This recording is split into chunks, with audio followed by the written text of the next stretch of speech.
Old School Lane Casual Chats is brought to you by oldsschoollane.blogspot.com and is associated with Channel Frederator, Manic Expression, the Comic Book Cast, and the reopened Nickelodeon Studios in Orlando, Florida Facebook page.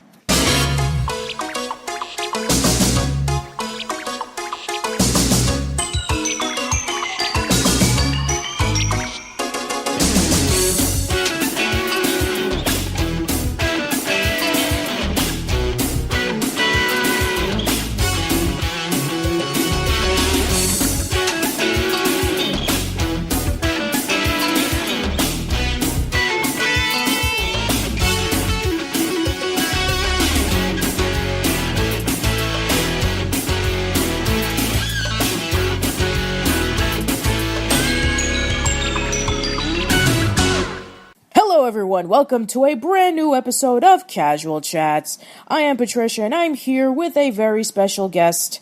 You may know him as the guy behind the upcoming documentary, Nickelodeon Studios, Past, Present, and Future. He has been collaborating with me on a few occasions, such as an interview that we did back in 2013. And as well, he's been on my birthday video called Should We Say Goodbye to Halcyon Days. We have none other than Bilaal Smith. So welcome, Bilaal. Hi, Patricia. Thanks for having me. So today's topic, we're going to be talking about Nick Arcade in honor of its 25th anniversary. So Nick Arcade came out around January 1992. It lasted for about 2 seasons, and we're going to be talking about it. So, Bilaal, what's your early history with Nick Arcade? Nick Arcade, I remember seeing a little previews of it on Nickelodeon back then, but I fully got into it when it was running on Nick Gas channel, which, if you guys don't know, Gas Games and Sports, which was years ago. It's now discontinued, and I sort of remember Phil Moore being this, hyper dude and the hyper host. He was really enjoyable around the kids and worked really well with them. And I just remember the set looking really almost a cool thing as a 12-year-old, but now as I'm older, you realize it was the technology for its time. The set may look a little run down now, but that's sort of my early memory of it. Yeah, as for me, I first saw this show when it pretty much was out, like around the early 90s. I was roughly around 6 years old, and I was such a huge fan of video games. I know, back in the early 90s, a female who was a fan of video games was like pretty much unheard of because, girls were like into Barbies and Polly Pockets, remember those? Easy Bake Ovens and stuff like that. So, yeah, I was like one of the few people who liked playing Super Mario Brothers and, all those games, and, pretty much, but then again, I was like considered to be weird by everyone. But yeah, when I saw Nick Arcade for the first time and I saw all the games that were being played, it blew my mind. And the Video Zone, it also blew my mind. So yeah, I was infatuated by it. I thought for the longest time it was like, next to Double Dare, it was like my favorite game show from Nickelodeon. Years later, when doing the Nickelodeon tribute, when looking back on it, I noticed that it has it has a lot of flaws in it. I mean, it's due to the fact that it did come out in the early 90s and they were still playing around with the technology, and there's some other things that I'll get into, but other than that, yes, it's still very fun if you're able to look at it in that quirky 90s way. So we'll get into that. It's interesting that you just say you were a little girl growing up and you were into video games. So when you saw the show and had girl contestants, how did that make you feel? Like you were not the only one, huh? Well, trust me, I'll get to it. But yeah, I actually have an interesting story about how I kind of first got introduced to video games. I don't think I've ever told this story before, but I was introduced to it 2 ways. I'm sure you probably remembered if you listened to the Metroid podcast that I first got introduced to video games by playing, not only at my cousin's house, who he had a Super Nintendo, but my teacher from elementary school.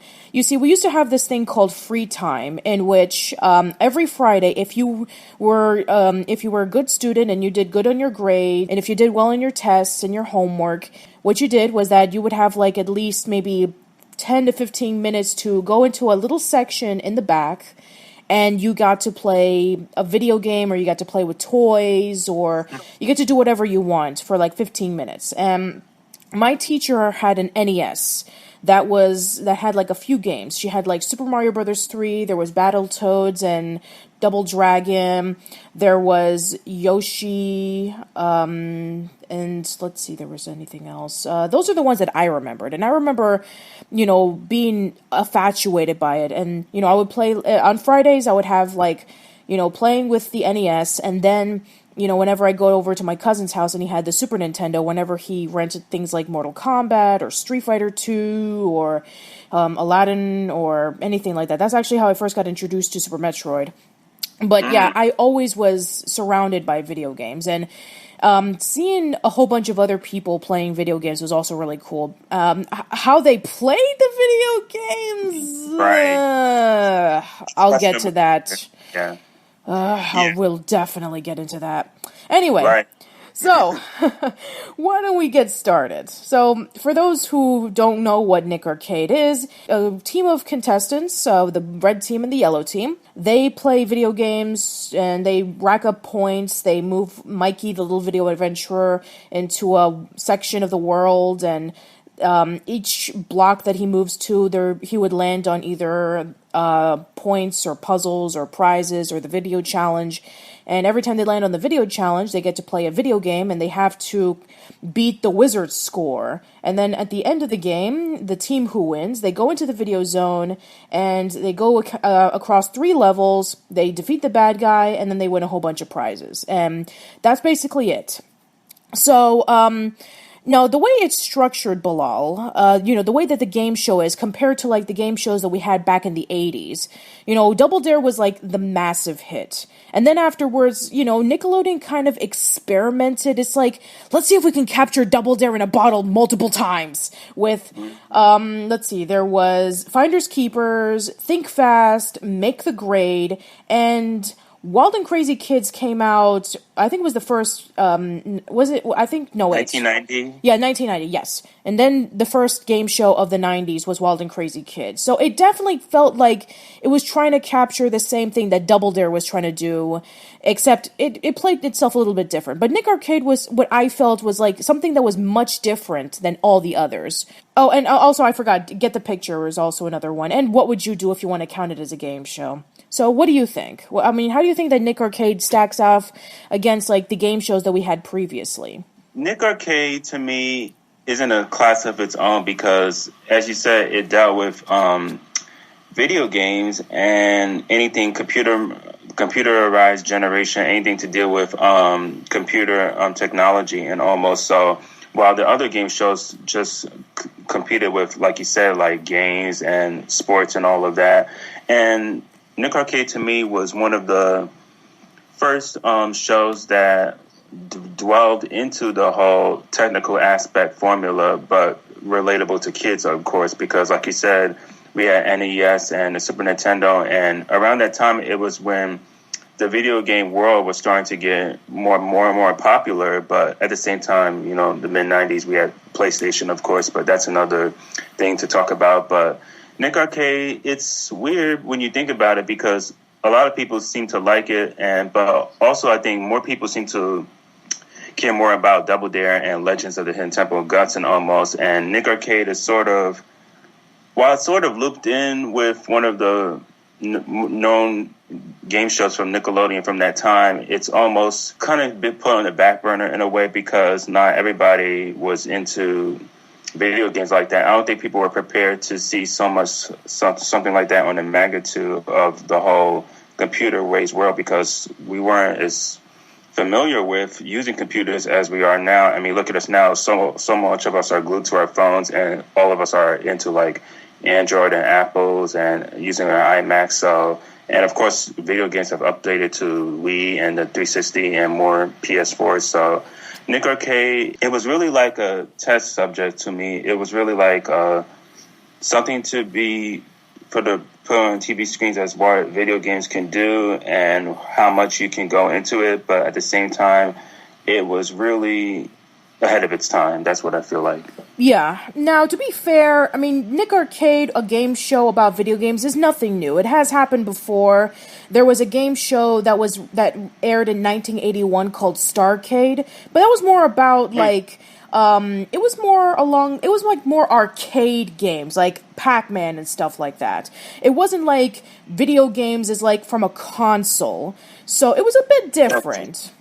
Okay. Yeah, and actually, I just heard a few, I think it was like last week, I remember hearing the news that it's, the complete series is going to be released on DVD by Shout Factory, and there might even possibly be a revival. So I actually want to talk about that later on, because I have a question to ask you about that. But anyway, so yeah, I mean, I feel that Nick Arcade was definitely that point in which video games were becoming, like, more of a mainstream thing to talk about, because, sure, we had, like, video games around the early 80s, like Pac-Man and with the Atari, but I feel, right. And I actually posted a poll recently about when do you think that video games became more mainstream? And my good buddy, John, a.k.a. comic strip critic, he told me that, I feel, in my opinion, the NES era, because that was when we had Mario and Legend of Zelda, so it started becoming more and more of a chance of more people getting introduced to video games. Like, we had Nickelodeon Magazine,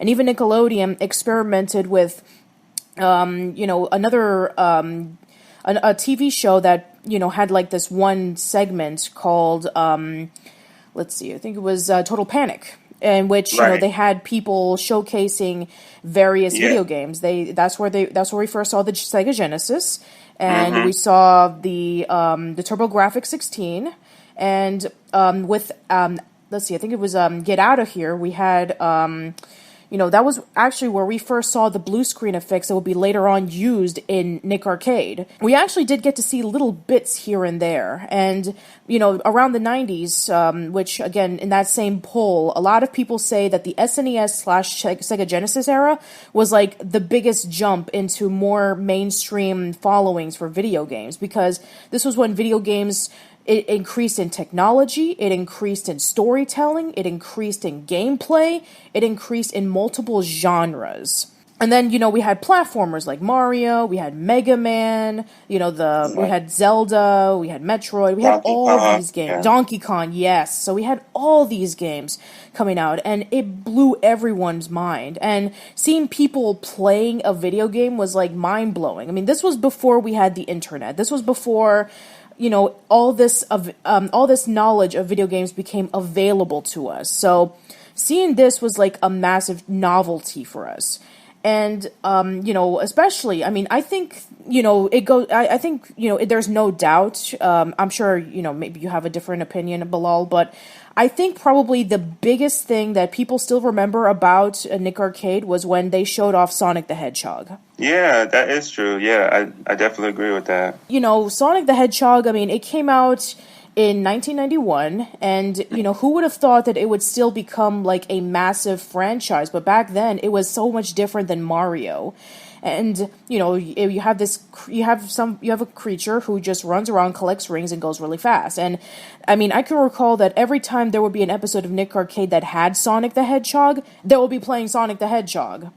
Yeah. I mean, even when they had, like, the celebrity editions, like when Clarissa Explains It All appeared in an episode of Nick Arcade, they would play Sonic the Hedgehog. So that was, like, huge, and they had a whole bunch of other video games. So anyway, now let's go over to the next question. So we already talked about the game shows that were out during that time. So let's talk about the hosts, because it seemed like after Mark Summers, it seemed like none of the other hosts really got a grip into being a lot more entertaining.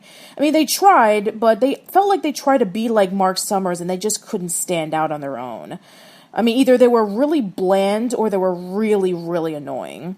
But I felt like Phil was able to kind of grasp in that personality and that enthusiasm that kids really still remember Phil more for. Some people might think he's incredibly goofy, but I think he's goofy in a way that's fun and not a way that's, like, annoying. Annoying, yeah. Yeah, you were right. The hosts after Mark Summers were definitely different. And to me, it seemed like they were reading. It's almost like you could just tell that they were reading off the teleprompter, while Mark, he was just so handy and added his own style to it. And I think that's why most people liked him, because he treated the kids like adults at times. He didn't, like, downplay them or just, like, be, like, so superficial and easy with them. He was relatable to them, and he knew how to have fun with them. While the other hosts for shows like Think Fast and Make the Grade, they were just so blasé, a tone, and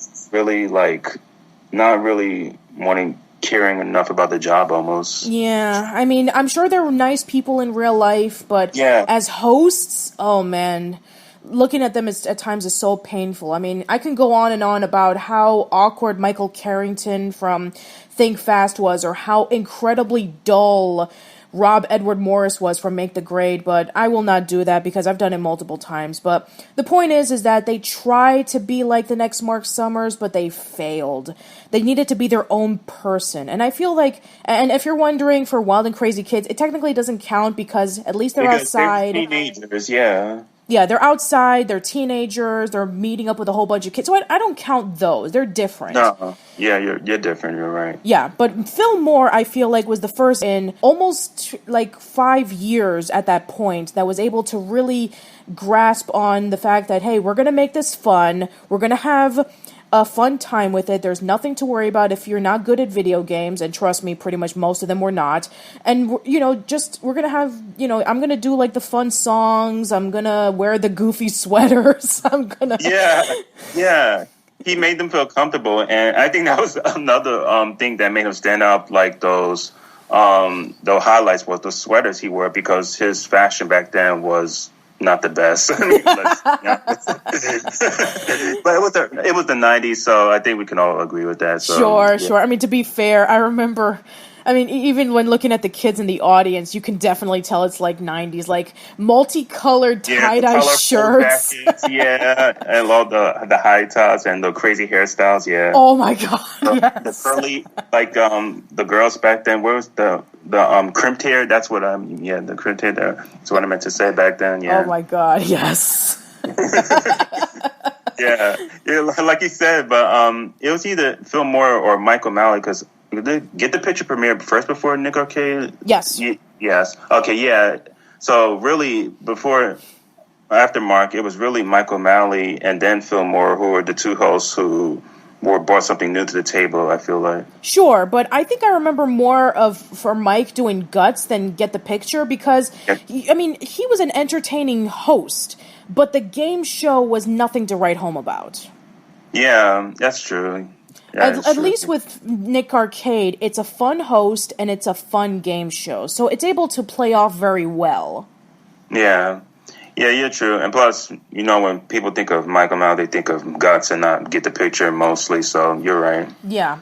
I mean, not to say for anybody who likes Get the Picture, I'm just saying, when you compare it to the other Nickelodeon game shows, it's not up to the standards of Double Dare or anything like that. Yeah, it was. Yeah, most people don't really remember it well, unfortunately, and that's fine. Yeah, sure. Okay, now so the next thing I want to talk about is the Video Zone. So the Video Zone, for those who don't know, it was like a blue screen effect that was done by the creators. It was like way ahead of its time, and they were really smart technological people, and they were the ones who... Basically, they were like one of the first people who were able to bring in the blue screen effects onto TV in a time in which, that was starting to become a thing. CGI was starting to become a thing. It was starting to show off in, movies like Terminator 2 and Forrest Gump, but it was still fairly new. So seeing it on TV was like mind-blowing back in the day. And, James Bethia, he would take those same technological things, technological steps that he learned from doing Nick Arcade and implemented in the first two Iron Man movies. So he still is really known for his technology, but looking at it today, it does look very, very antiquated, but I think that for its time, it was really, really awesome to see kids kind of like playing a game and trying to complete a task or something like that. Yeah, right, definitely. And of course, the blue screen that they used back then was different for its time too. And James Bethea, he's really a smart man, I must say, for implementing that and into the Iron Man movies. But at the time, it was so brand new. And if you read the slime book, he even goes into detail about it, about how the blue screen and the Video Zone was really a way to capture the audience and how much the contestants were able to go from place to place and go from jump down to one ladder. I mean, it looked so real on TV, but if you go behind the scenes of it, it was as simple and not as direct as we think it was. Yeah, pretty much. It was like really complicated. Like if you were to go back in like late 80s, early 90s, it was very complicated.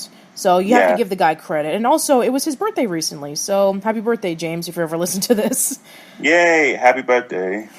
Okay, so I think that the way that the video zone was done was actually pretty cool, in which, you know, you had like certain levels, just like you see in a video game, and then you get to, grab the orbs from the bad guys. And, you know, it was pretty fun as well. I guess the next thing that I want to talk about, and this is really one that still irks me to this day whenever I watch it, the contestants. Oh, God, where do I begin? Oh, boy, I know where you're going. Okay, so granted, remember when you're listening to this, audience, that this was at a time in which, while people liked video games, they were not video game masters. We were not rocking out 50,000 points like in The Wizard. This was like at a time in which, you know, our gaming skills were rusty and we didn't get the concept of playing a video game very well. So yeah, looking back at it 25 years later, oh my God, it is so cringeworthy. All those people who complain about putting together the Shrine of the Silver Monkey, oh no, this is worse in my opinion. No, this was pain. This was pain and torture. What we were looking at back then. Yeah. Yeah, I'm and not to throw Melissa Joan Hart under the bus. I'm a huge fan of hers, but when she was playing Sonic 2 and she was trying to get the rings, I'm like, Melissa, I love you and all, but do the spin dash. Yeah, that's what always bugged me is that most of the people, they didn't even get all the rings. They didn't. I mean, the rings are help. They're life symbols. They're life signs. So you're supposed to get as much as you can to revive yourself. So that's what always bothered me. They didn't get as much rings as they could. Yeah, and then you have all the other games that they would play, whether it be like the Legend of the Mystical Ninja, or maybe one of those shoot-em-up games or something like that, in which you have to shoot the planes. It's like, they keep running into the planes, they keep walking, as opposed to like hitting the enemies, and you know, when there was one kid who was playing ActRaiser, he was kind of like jumping around and he couldn't reach the platforms, and oh my God, just kill me, I would say. It's like, I mean, every time that I would see the video zone now, or the video challenge nowadays, I'm mostly screaming at the computer screen more than enjoying it. Yeah, you can't help but do that. And there was also that one female contestant who is pretty talked about there on how much the vinyl challenge, of course, and I think you know what I'm talking about. Oh my God, yes. Please explain it. Okay, so if you guys are listening, what happened was it was between this final two people, the boy and the girl, and the girl, she went up first. She was going to go do the final challenge on the video zone, and she started off so simple-minded, like she didn't know what was going on. She was like taking as much time as she could. She wasn't going fast at all. She was so disoriented, like did not know which way was that way, did not know where she was at. It was like she just had no care in the world, and I bet the people in the audience are like, oh my gosh, what are you doing? Can you please move your hassle, young woman? Like, come on, get this. You're winning for something like that. And even her partner was even so mad. And of course, she ran out of time and just did not get anything at all. And the guy just looked so pissed off at her at the end. I felt so bad for him. Oh my God. Even still to this day, she is considered to be the worst contestant in Nick Arcade. Right. I mean, I wonder if she ever like looks at this and is cringes at herself too. Like, oh my God, I have no clue. I mean, if any of you guys know who this contestant is and how she reacts, I would love to know. Seriously, I would love to know. Right. Yeah. But trust me, she wasn't the only one. I mean, even though she was the infamous one, there were a whole bunch of other people who did like really bad. Oh, Like, yeah, sure.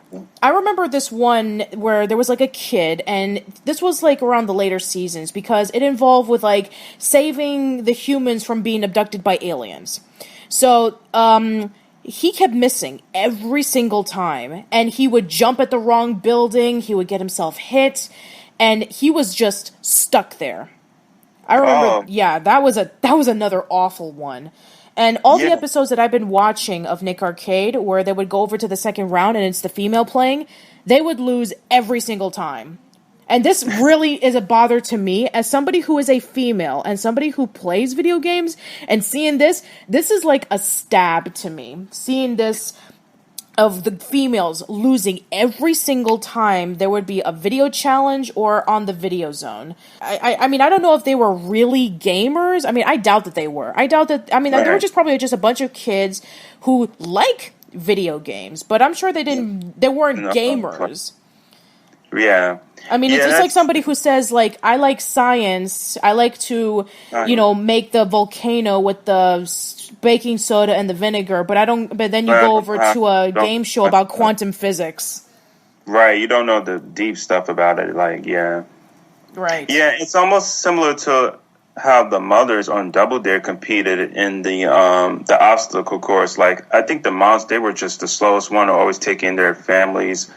They're always pacing the time down. I always feel like the mothers and the girls on the Nick Arcade, they would go hand in hand on how slow they were and how much not moving fast. Yeah, that's true.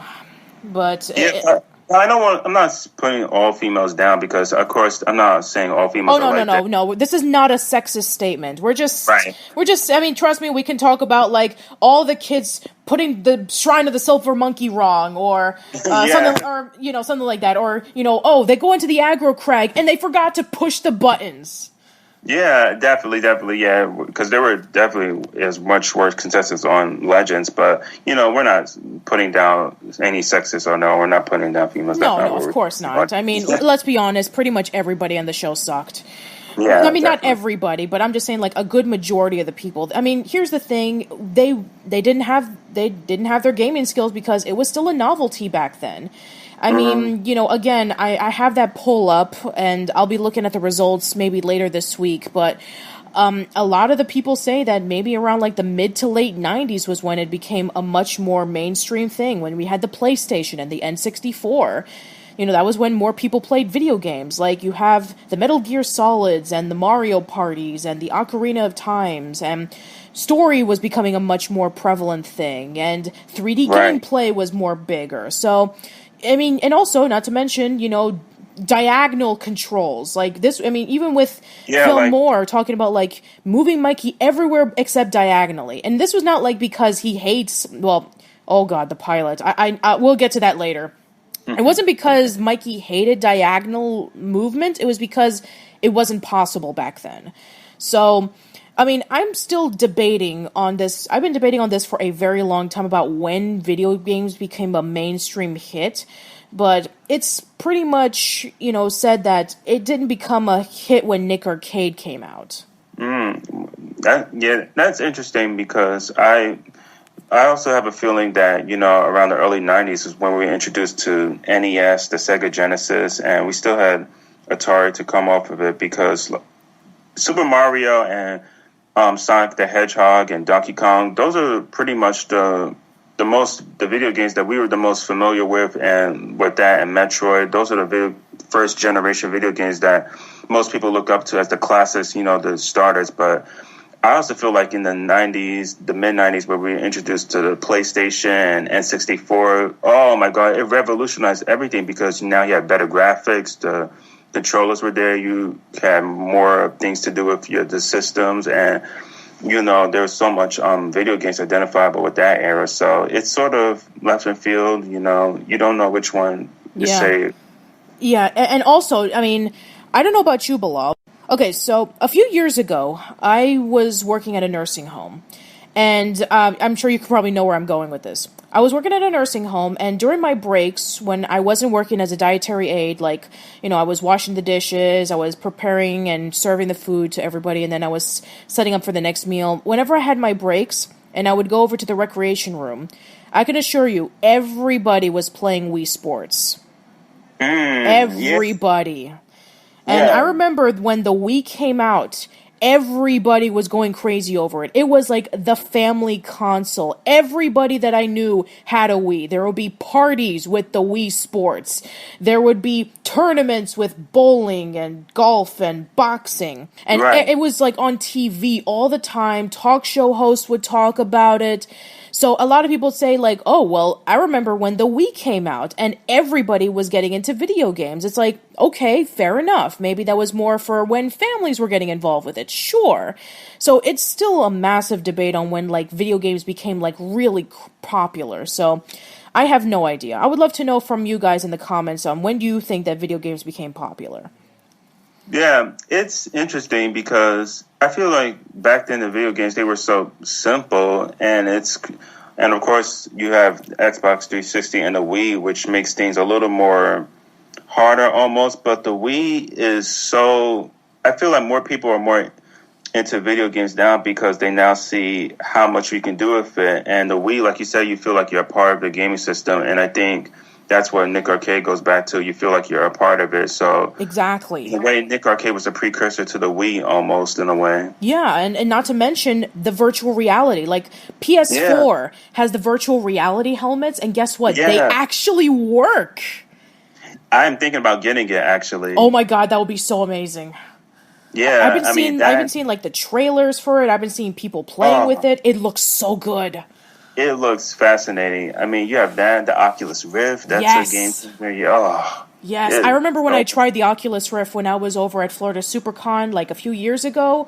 It was so good. I remember like in the old days of virtual reality was like putting on glasses and playing a game or the Virtual Boy. So my god, virtual reality has come so far in the 20 years that gaming first introduced them. Oh, that's great. I really want to try one of these virtual reality things. You got when you have a chance, you should try it. It's so good. Like, you know, all these like, you know, there's like these new games that are out, and it really works. It makes you feel like you're there. So it's really good. Anyway, but yeah, okay, I think one of the things I want to talk about as well when we're getting into the topic, you saw the more recent Legends of the Hidden Temple TV movie, right? I still have not yet to watch it, though, unfortunately. Oh, that's too bad. I think it's on iTunes where you can, you know, I think it's there. Yeah, iTunes. Okay. Yeah, it's on iTunes if you want to purchase it. But I saw it, and, you know, Nick.com. I think I saw it on Nick.com as well. I think I'll send you the link when we're done with this podcast. But let's see. I remember when the movie came out, and everybody was so surprised in how decent it was. And the first thing that everybody said as soon as the movie was over, I want to see a Nick Arcade movie. Oh, I'm not joking. That is the first thing I heard about when everybody saw the Legends of the Hidden Temple movie. Yeah, I did see the feedback from it, though. Yeah, I will say that. Yeah, I mean, what would you think about that, Bilaal? I mean, either a Nick Arcade revival or a TV movie. You know, a revival would be so good because now you can update it to include the Wii and the Oculus Rift and the VR that we just talked about. Oh, or even better yet, the Nintendo Switch. We had that conference a few days ago. That's true. That is true. The Nintendo Switch, yeah. Yeah, it just came out a few days ago. It looks really cool. Splatoon 2, the new Super Mario Bros. Odyssey game, 1-2 Switch, ARMS. That looks pretty cool. Yeah, I mean, a revival would be so fantastic to do. And there was, you know, I know that James and Kareem, a couple of years ago, they were doing something similar to that with their Nth Level project, which didn't really work out, unfortunately. Yeah, I remember that. It was, what was it, Nth Switch or Nth Level? That's what it was called. Yeah, Nth Level. Yeah, that's what I meant to say, Nth Level. And a revival, yeah, I think a revival around this time would be so good, but it's just a matter of how kids, well, it doesn't exactly have to be incorporated to the kids don't have to be the main audience. I feel like adults now are more comfortable playing video games than back then, you know? Yeah, I mean, maybe it can be both. Maybe it would be really nice if maybe we could have, like, a kid version and maybe adults version for, like, Nick at Night or something. Remember how popular and how successful the Double Dare reunion was? Yeah, that's true, yeah. So it'd be really nice if we could have both kids and adults with this one. I've been thinking for a long time about what would a revival to Nick Arcade be, and mine is a little bit different. I think I said this many years ago when I did my top 10 Nickelodeon shows that I would love to see remade, but hear me out. I think that you can incorporate the games into everything. Like, whenever Mikey goes into the video world and he has, like, his travels, every single section of the land that he's traveling to, why don't you make that the theme? Every time he goes to a place like maybe the forest or outer space, ask a question based off of the surroundings. If it's in the forest, ask questions about RPGs or, maybe like Legend of Zelda or Skyrim or Dark Souls or something like that. If it's outer space, make questions about Metroid or Star Fox or Mass Effect. And, I remember when I first saw this video, when Phil Moore was hosting Nick Arcade in a convention, and they were incorporating questions about video games. And I'm like, yes, do that. And I have an idea about the video challenge. Now, here's the thing. Back then, there were points. Unfortunately, points in video games has become really irrelevant. We don't do the whole points things anymore. There's things like trophies and achievements. So yeah. I was thinking about maybe incorporating something similar to how NES remixed it, in which you had a certain amount of time to complete a goal. I think that would be really cool to see. In which maybe, you have a certain amount of time to kill this many enemies or collect this many items or something like that.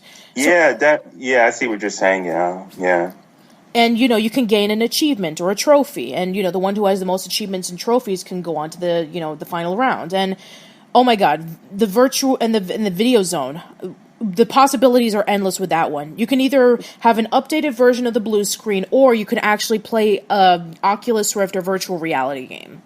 Yeah, definitely. And like you said, you have trophies and achievements. It's like you said, it's similar to like Black Ops 3, Call of Duty. They have those zombie modes, and you could just kill as many zombies as you want, and you get unlock more and more levels. So just think about that with the video zone, the Oculus Rift. The more you complete around, the more events and trophies you get to have. So it could work out endless ways. Absolutely. So. And as for a movie, I think the one thing that everybody has said when they think about a TV movie for Nick Arcade, they say, make it like Tron. Tron? Oh, the Tron Legacy? Yeah, like that. Like, be it in a virtual reality world where, like, the kids get sucked into the video game world and, something like that. That's what everybody's been saying that they would like to see it as. That'd be so awesome. Or just have them like face off with each other, like the Injustice games do. Oh, that would be so good. Yes. We should produce our own movie. Yeah, we should do that. Yes, we should. That'd be awesome. Guys, we're just going off so many ideas here. Yeah, I know. And you know what? I mean, we'll see. I mean, if the TV movies for Nickelodeon does continue to do well, like, there's going to be the Jungle movie coming out and then the Rocko's Modern Life TV movie. If they continue to do well, and who knows, maybe if Starcade, the revival, and the DVDs of Shout Factory do very well, maybe they'll think to themselves, maybe we should do Nick Arcade. I mean, Nickelodeon and Shout Factory are pretty close. They have done their DVDs in the past, so who knows? Maybe we will see something like that come back. Yeah, I mean, it'd be good. I mean, Nickelodeon's, it's gone under such criticism for many years now, but, hopefully they'll see a light of day, and hopefully we'll keep our fingers crossed that something that still continue on this path that they're doing. Yeah. And I know a lot of people, they would love to see Phil Moore come back. And yeah, that would be awesome. Have Phil Moore come back on that. Oh, yeah, I'm sure he would jump at the chance. Oh, he would love it, yeah. So right before we conclude this podcast, there is one thing that we definitely need to talk about, and that is the Nick Arcade pilot. So the pilot was pretty much unknown until a few years ago when you uploaded it on YouTube, and I remember that there were so many articles online talking about it. There was one from Kotaku, there was one from Like, a whole bunch of video game websites got into it. And yeah, I mean, I rewatched the pilot again because, spoilers for upcoming projects, but the both of us are going to be doing a very special episode of From Pilot to Final Product on it. And oh man, the pilot is so different. So without getting into spoilers, because we'll delve really deep into it, so let's bring up some things that are different from the pilot to Nick Arcade. So first of all, there's a different host. Mm-hmm. Yes. His name is Neil Sherman. That's his host. He was actually a promo producer for Nickelodeon Studios in Orlando, Florida back in the day, and he's a Viacom executive now. Oh, cool. And yeah, and also, not to mention that the setting is different. The games are different. Like, when I first saw the pilot, I was shocked that Super Mario Brothers 3 was one of the games presenting, because there were no Nintendo games ever shown on Nick Arcade. Like, no Mario, no Zelda, no Kirby, nothing. So I was shocked when I first saw the pilot. There was also Double Dragon 3, which, again, I don't remember any Double Dragon games ever on Nick Arcade. And Sonic the Hedgehog was there, typical stuff. But yeah, there were a lot of games that were shown in the pilot that would never make an appearance in Nick Arcade. Right, yeah, that's true. But like you said, it's a pilot, so anything could happen at that point, so... Yeah, I should know. Oh my god, look at the Carmen Sandiego pilots. They're so different. The music's different, the logo's different, and instead of Andrea, who was doing the announcements and all that stuff, it's a woman named Fran, who I don't know if she did anything else afterwards for Nickelodeon. And also the video zone, the way it's played out is really different. It's still the same, but it's played out different. Yeah, it's almost like it's almost like they were watching on a screen, like almost, it's like they were just, not like watching on the screen. It's almost like they were guessing it, like, guess that card, like, or one of those old game shows where you had to, like, guess the matching cards or something like that. It's almost like it played out like that. I know it's a bit off topic, but yeah, it's almost like that, I feel like. Yeah, and also Mikey looks different. The boards look so different. It is pretty much unrecognizable. Like, and also the way he moves is different.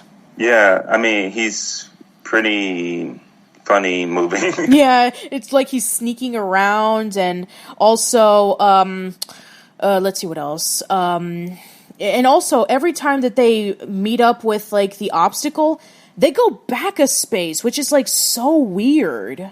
Yeah, it was like, they go back a space, and they have to, like, make the person, Mikey, go.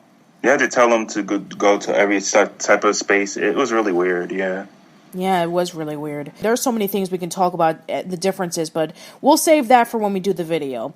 Anyway, so there was a thing that you wanted to talk to me about, like why Neil didn't become the host as opposed to Phil. Right, yeah. I actually found out about this not too long ago, but one thing is that he was too tall. I don't know if height plays a factor for a game show host, but he was really tall, and I think most people found him to be a guy's guy almost, and really like professional looking. I think, how height sometimes plays in like a business setting. You think a person is too intimidating to look at when you look at that tall. So maybe his height was a consideration, and he mostly did it a favor.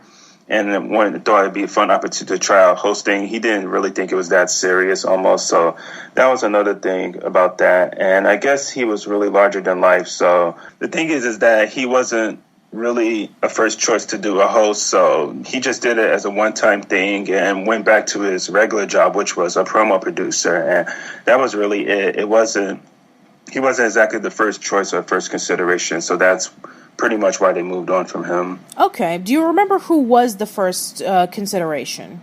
No, I did not find that out, but it could have been another guy who was in the running to do the pilot almost, but no, I didn't find out the other consideration, unfortunately. Okay.